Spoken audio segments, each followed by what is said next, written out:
Real estate business ideas, probate real estate sales. That's our topic today. Let's get started right after this.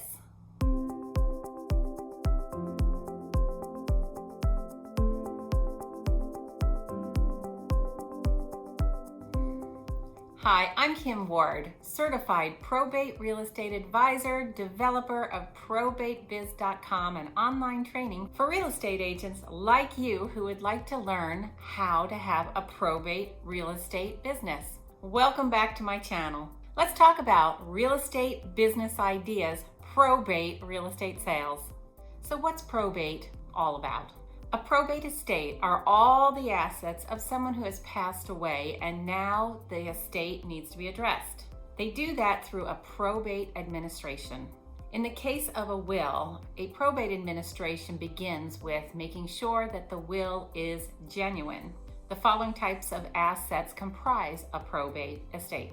All of the assets that are held in the decedent's name, the deceased person's, in their name alone. When a decedent dies, if there isn't a trust, even if there is a will, then that real property, the home of the decedent, will have to go through probate.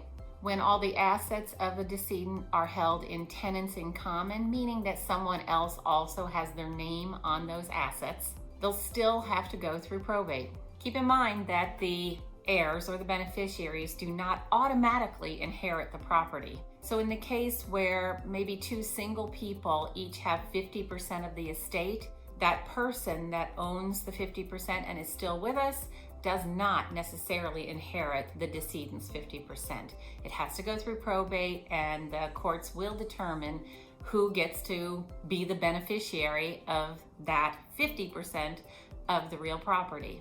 All assets are payable to the estate, either because, let's say for instance in a will, that the estate has designated beneficiaries, or in the case where there isn't a will and there are no designated beneficiaries, it still is part of the estate, the real property. Some examples include life insurance. On occasion, I have had clients that the life insurance and the beneficiary of that life insurance had already passed away before our new decedent. Other examples are employee benefits. Same situation, where if the beneficiary, the person that they put down as the beneficiary of their employee benefits, is no longer with us, those things would need to go through probate. Things to be considered are amounts that are owed to the decedent but were never paid, and now the decedent has passed away. They still would be part of an asset. For instance, the decedent's last paycheck, or other things that were still due to the decedent, a loan that was being paid back, or maybe a lawsuit that's in the middle of the whole court process. Simple things like household items, jewelry, furniture, the personal property, the things that don't have a title to them, like a home or perhaps a car. Those would be assets that have to go through the probate also. Now, typically those personal property items are not worth much. I always say they're worth pennies on the dollar, because our personal things are worth more to us than they are to anyone else. And typically those things are handled before the sale of the real property, and the value of them would be typically a small amount. Most of these assets are subject to probate administration in the state where the decedent lived. So for instance, here in San Diego, someone passes away, but their loved ones are in Idaho. The probate would take place here in San Diego.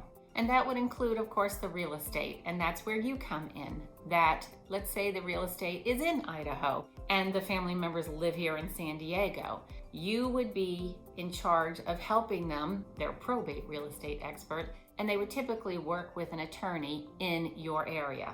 So the executor or administrator would travel most of the time to Idaho in order to handle the personal property, get to know you personally, meet with the attorney, and then they would return home and probably never return again unless they truly wanted to. They really wouldn't have to in order to go through the probate process. That's why they would team up with a certified probate real estate advisor like me, like you could be, and an attorney in your area.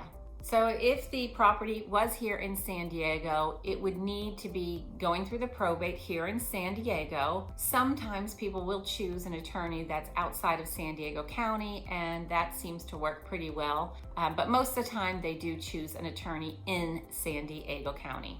If the estate has real estate in another area, a different attorney might be involved in that and may partner up with the attorney in the decedent's home area. Sometimes people have real estate that they use as investments. So they might have something here in San Diego and they may have a vacation home in Savannah.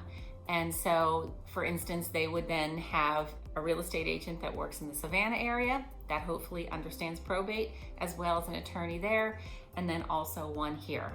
This is a good opportunity that if you are the first person that is speaking with the executor or the administrator, to have that opportunity to introduce them to someone in Savannah, in this example, and that's how you could possibly get a referral fee. Now, of course, you want to make sure that the person in Savannah is a probate real estate expert so that you shine well with your executor or administrator instead of just picking someone that may have no idea of how to take really good care of a probate situation and the real property involved in that.